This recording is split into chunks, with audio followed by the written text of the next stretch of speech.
is the Nurses Doing GAMSAT podcast, brought to you by Flip GAMSAT. We're here to teach you how to smash the GAMSAT, get into medicine, and become a flippin' great doctor.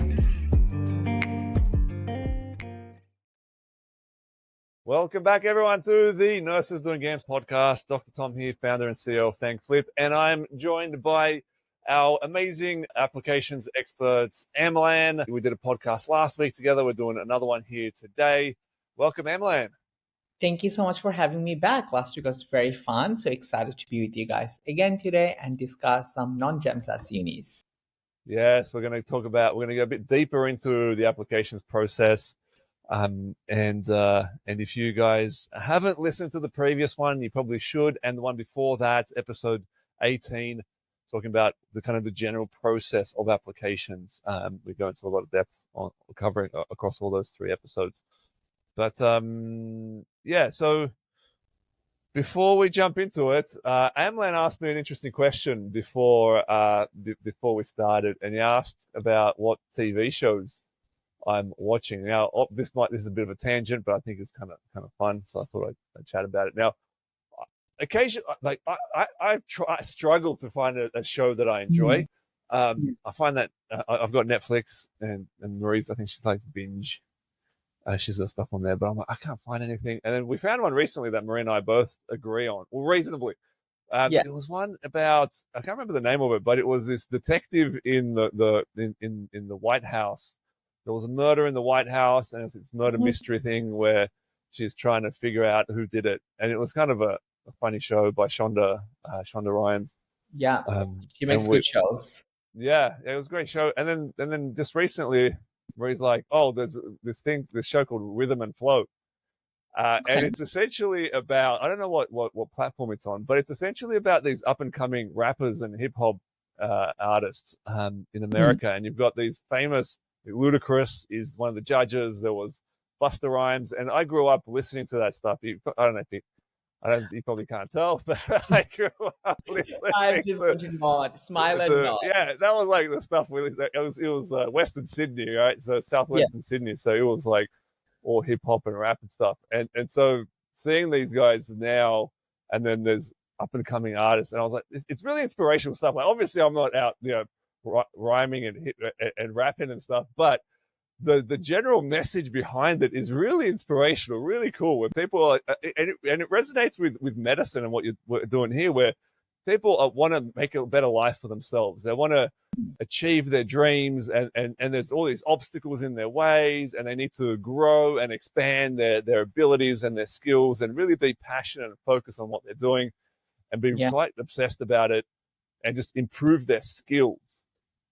Yeah, and it applies so well to GAMSAT and what you guys are doing here. So if you want something to watch to kind of a GAMSAT or even medical school and applications and interview inspo in an entertaining way, check out Rhythm and Flow, and it's good music too. I do not have any inspirational show recommendations, guys. I tend to watch the most brain-dead reality TV. So all about Kardashians, Real Housewives. Oh, Marie loves that. Yeah, that's why she's got binge. Me and Marie needs to do an episode together. We just discuss about like our favorite reality shows. Yeah, that's a good point. She that's why she's got binge, because it's all the Real Housewives on there. She so good, loves so it. good. So, but today's episode, sadly, is not about the housewives. It's about something more exciting. It's about the non-GEMSAS unis. So let's jump in on that. So what's the difference between GEMSAS and non-GEM unis? Yeah. So like I've said last week, so GEMSAS is this centralized platform where around 10 unis or the consortium participates, which it's just basically the unis giving the hard work to someone else to do, and where they really serve as a bridge between the applicants and the medical students. The thing with GEMSAS uni, because you apply centrally, you can only get one interview and eventually one offer.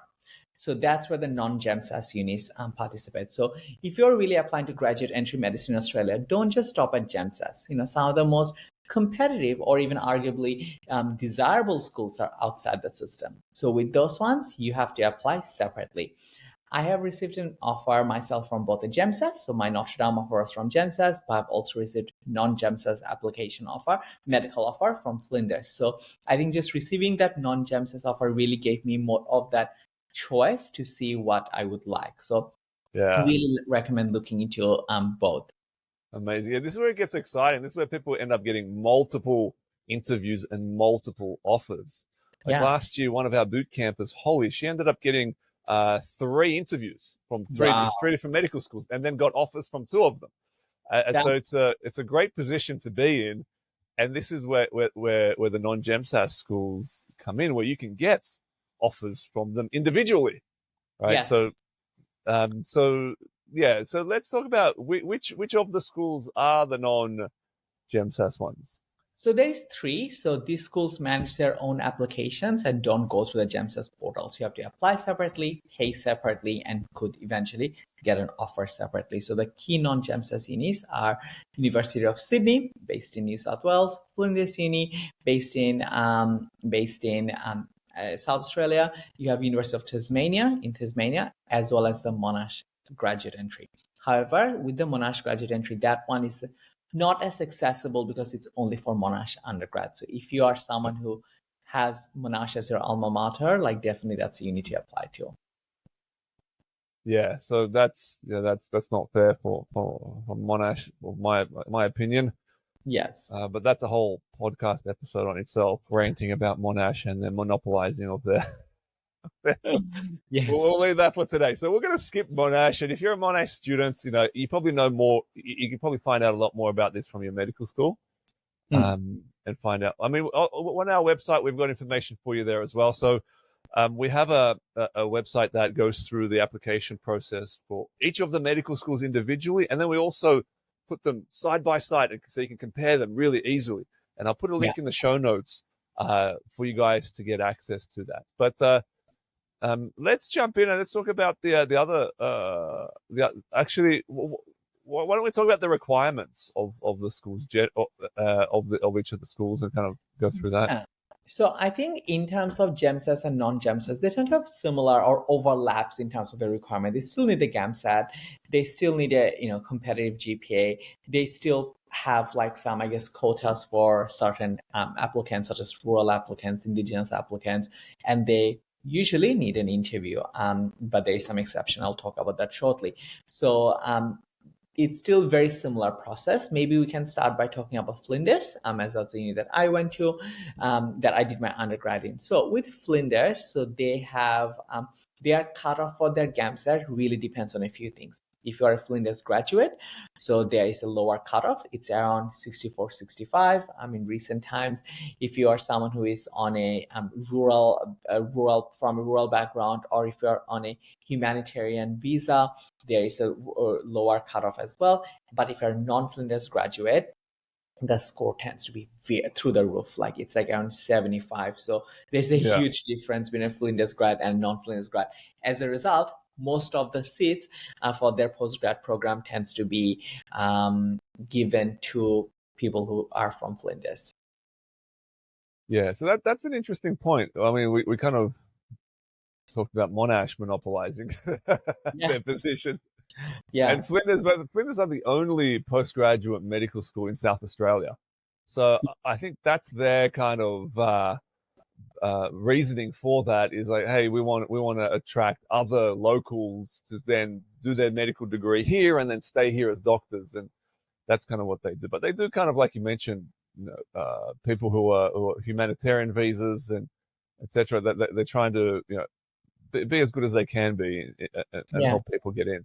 But this is an important thing to know when you're applying. Like we mentioned on the previous podcast about the GEMSAS schools, they have these little kind of hidden requirements that they don't always tell you. And Flinders, I guess one of the kind of things you really need to know about Flinders is whether you're a Flinders graduate or not. It makes an incredible difference whether you got a chance of getting in. Yeah, and in the past, people have even done like additional studies at Flinders, like doing an online diploma or a graduate diploma just to be considered as a Flinders graduate, because it makes a substantial difference in terms of your massive. Like you said 64, right? Like 64. Like that's hard for many of the other medical schools, right? In GEMSAS or across anywhere, like that really drops it. So it might be worth for some people to get that extra And they qualification. have recently launched their brand new rural like SARM pathway, which is just this additional pathway, which was last year was the first year. And I think really I want to echo a point that you said last week for our podcast was that there's all these hidden things. So many people didn't even know that this pathway existed and consequently didn't even apply for it. So, people who are from a rural background are strongly considered.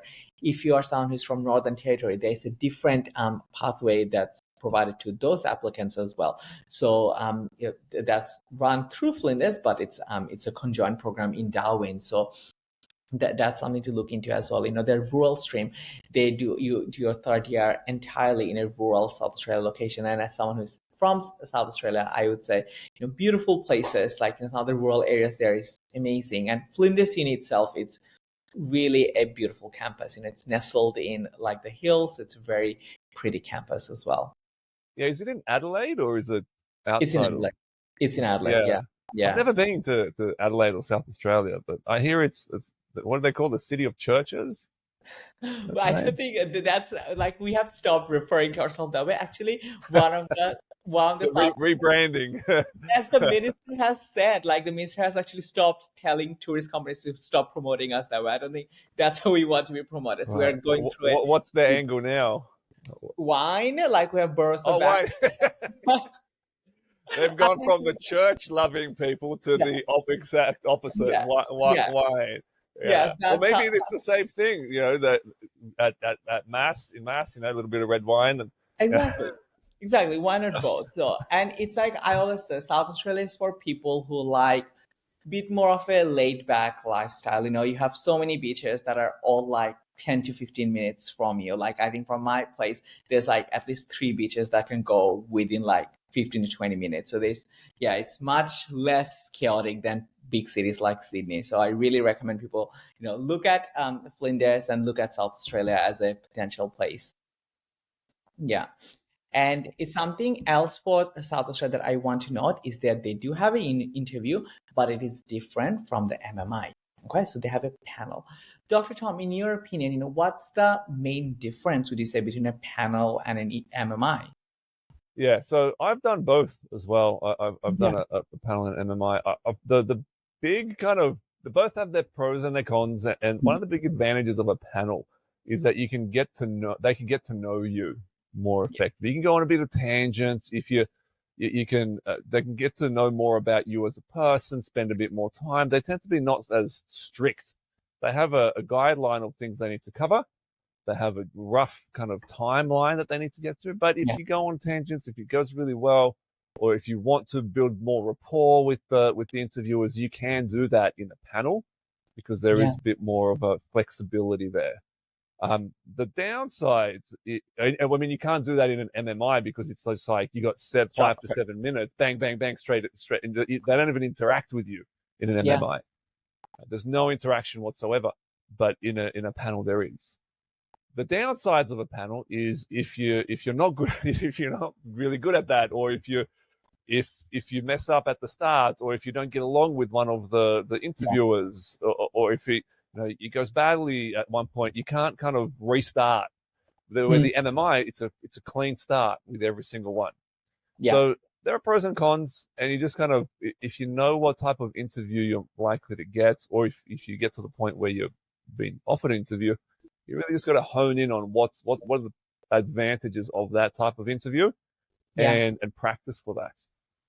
Yeah, and I think this is a good point to talk a little bit about our interview bootcamp. I think like just the nuances with the interview styles and the content, it is not something you can, like I said last week, it's not something you can do in one day, right? So it requires consistent bursts of effort. So really check out the application bootcamp, the interview bootcamp to get additional support regarding the different interviews types as well, because the interviews are weighted very highly. From anecdotal experience, from firsthand, I have friends who had like a 7 GPA, excellent GAMSAT, did not get into medicine because either underestimated the interview or overestimated their own confidence or their own ability and didn't end up. So I think really prioritizing that. Yeah, I did that. I had an interview with the University of Sydney. That was my first one. Yeah. And I went in there super confident. I had everything on my side: GPA, GAMSAT score, work experience, but I hadn't prepared properly for the interview, and I Yeah. didn't get an offer. And I was like, and it's kind of at that point, it feels personal because Yeah. if you get a low GAMSAT score and you get knocked back from the application process, they didn't really get to know you. But when it's an interview, they get to know you. They're like, no, we don't want you around. And so it felt really personal, and it kind of knocked me around Yeah. a bit. But Yeah. the next year, I kind of turned that around. I took the lessons from that. I figured out what works and what doesn't, and I did an interview with Notre Dame. I got in there, and then ultimately I actually became an interviewer on the panel, doing the actual interviews, doing the markings. And so I've seen what works, what doesn't. And like Amlan said, yeah, we put that into our interview boot camp. So we give you not the answers, so to speak, but what's even better is we give you a framework and a system so that you can answer any question they give you. And then we practice it with you on a regular basis, giving you live, immediate feedback. And you also see other people, how they do it. So it really elevates your abilities. And in fact, last year, out of the boot campers who got interviews and did the interview boot camp, all of them got offers from medical school. Many got multiple offers. Wow. Now we can't guarantee that's going to happen again because you need to put in the work, but the quality of what we're offering, what we can help you with, is there, and it's kind of it speaks for itself. And we will put a link in the show notes for you guys if you're interested in knowing more about that. Yeah, I think that's a testament, and I think really helps get into the mind of the marker, right? So like the mindset of the interviewer, and that's what you really need. So yes, now that we have talked about the Flinders Uni, maybe we could talk a little bit about University of Sydney. So with USyd, it is quite a popular uni in I guess in just because New South Wales is probably one of the most attractive places for people to live in. They have two streams. So they have the rural double stream, and then they have the Sydney stream. You apply through externally, so you do not apply through GEMSAS. You apply through through the university. Okay, so that's something to keep in mind. And with Flinders, with USyd, they really don't look at GPA beyond just a minimum hurdle. As long as you have met the GPA hurdle, you're fine. And then with their GAMSAT score, it is a bit shrouded in mystery, but the general consensus seems to be Section 1 and Section 2 are weighted extremely heavy as opposed to Section 3. And I have a few hypotheses regarding why. Again, this is just speculation, but because now that they don't really have the interview for the Sydney Metropolitan Pathway, they still need to check, those skills that the humanities section in the GAMSAT are assessing, right? Like empathy, critical thinking, professionalism, etc. So it is helpful there. However, the double stream that the interviewers, the double stream does have a interview where you to really check for your aptitude for practicing medicine, especially within a rural and regional context. Yeah, that's this. It always makes me laugh how the medical schools are so different. They're all looking for the same thing, but they all have their own magical way of trying to figure out who's the best. Yeah. And so you see a perfect example of that. How they've canned the interview. Right? They just gone, whatever, we're not doing it anymore. And then for the GPA, they're like, as long as you got over 5, whatever. And then with the GAMSAT score, they go, we don't want the score that ACER gives you. We're going to calculate it ourselves.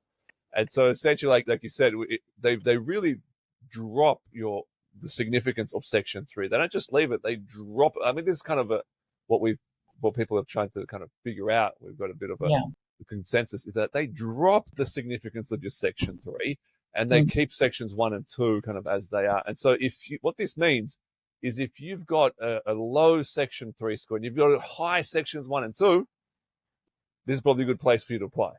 Like you should probably be looking, but obviously the sections, you're not the only one thinking about that.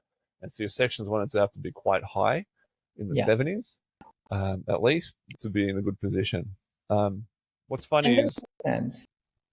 yep, I was just going to say that our daughter Ruby, she was doing ukulele lessons the last couple of years, and her music teacher did the GAMSAT.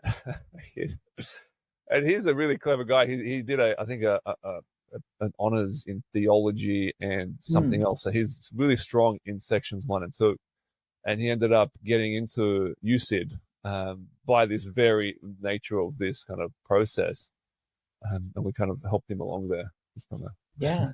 I think random I point. think the process just shows you that medicine attracts people from all different walks of life, all different ages, right? In our cohort, when I started, so me and my friend Shabnam, who is also has been a guest speaker in our podcast, like we are the youngest in our cohort. So we both got our offers at 20 and started 21, but we had people, that are 40, 50, and it's very interesting. I never thought like I would say that like as a 24-year-old that I have friends who are 40 years old, but it's really nice to just really have that variety and people from all different backgrounds, right? So you don't need to just come from a science background. And I think UCD is really emphasizing that you do not need to just be like an academic gunner and just be really good at science. People from all different backgrounds, from music, arts, law. I have definitely worked with people who are actual like entrepreneurs, like dentists. So it really attracts people from all walks of life. And I think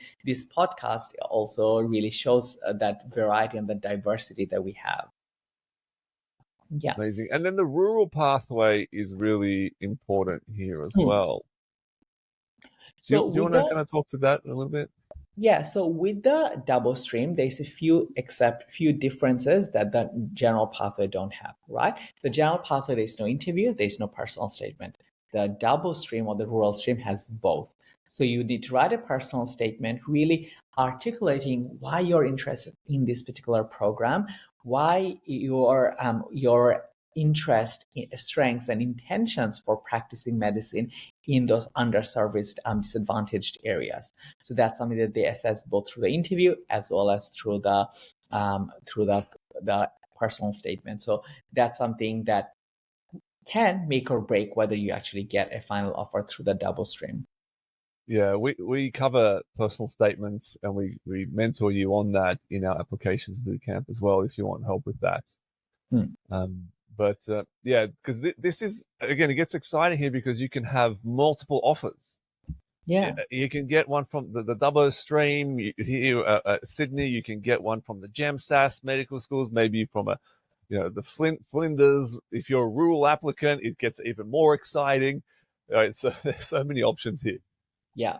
But just I think for USyd, the main thing to know is that especially their metro pathway, the GAMSAT is the make or break. So I would even check out our GAMSAT bootcamp if you're applying for subsequent sittings and really want that comprehensive, personalized preparation. So I think that can really support you in that journey as well. Now, maybe we should talk a little bit about University of Tasmania. It's a bit of an enigma. I still don't necessarily believe that Tasmania is a real state. I've never met anyone from Tasmania, so I'm not sure if they're even real.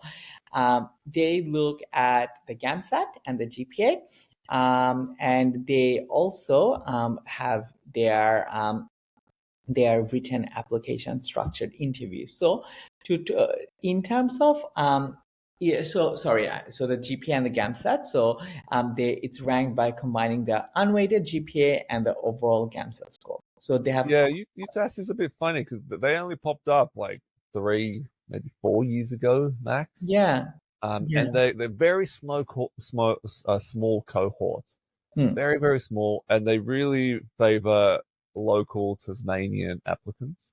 Yes, so they have quotas for Tasmanian residents, being rural, which is common in most unis, but as well as if you have done the UTAS medical research science strands. I think they really want to nurture doctors who are going to stay in Tasmania and serve that community. So I think that's why it's a small cohort. And if you're from Tasmania, I think that's probably one of the best chances that you have at a medical degree. So that's something to look into as awesome. Well. I think what's important to mention here are the dates, the application dates, because they're different for the GEMSAS one. GEMSAS, all at the same time, applications close on the 30th. Yeah. But these ones, they're all a bit different and a bit later. That's why we're releasing this podcast a little later. Can you, Yeah. do you have those So- dates there that we can go through? Yes. So for let's talk about USyd first. So they have this year. So on 7th of May, which unfortunately has passed, they did have information evening. And on Thursday 29th, the QS application closed at midnight. So it's actually one day before your before that, and on Thursday 5th of June, that's when online domestic applications close. So that's when all the documents have to be received by UAC. Okay, so whether that be, if you have any supporting documentations, that also needs to be released by the Thursday the 26th of June. So it's in June. There's a few deadlines to keep in mind. This is all highlighted in our website, but I would also encourage you to directly look at the university website to get the exact dates. And cool. then to talk a little bit about the Flinders. So in terms of Flinders timeline, their application submission deadline, including payment, is 7th July, Monday. So Monday the 7th July, and that's also the deadline for payment for application processing fee. And if you are someone who is not from from Flinders, and in terms of your official academic transcript with semester 1 2025 results, especially for those who are in the process of completing their bachelor's degree, that needs to be submitted or be ready by 31st of July, Thursday. All right. So yeah, all except USyd are later, but what's really important there is the USyd applications close on the 29th of May. Yes. So that's super important, because if you miss that, you're not going to be able to apply. Yeah, exactly. And offers are usually made consistent with September. So usually the first round offers for USyd are released in September. And for Flinders, usually their interviews are held late September. So it's usually a bit after your GEMSAS interviews if you get both. And then from late October all the way to mid-February, you get trickled down in terms of offers. Offers may be made for Flinders right after the commencement of the course to fill any places that are available. So can be a bit stressful. Second, third, fourth round offers. Yeah, they're all offers. Yeah, exactly. So because people do sometimes, like for me, I had to cancel my Flinders offer to accept the Notre Dame. So people do move around, reject offers, so spots become available, and they'll keep filling it out to the best of their ability. Yeah, they try to kind of minimize that, the medical schools. They give you a certain date by which you need to pay a deposit and say you're going to go, and then if you cancel, I think you miss out on that deposit. But it still happens that there are second, third, fourth round offers. And we had a boot camper one time, this was years ago now. He was on holidays with his family. He thought he'd missed out. And he got a phone call saying, "Hey, we've got you," or maybe an email saying, "Hey, you've got an offer, a third round or whatever offer. You start tomorrow."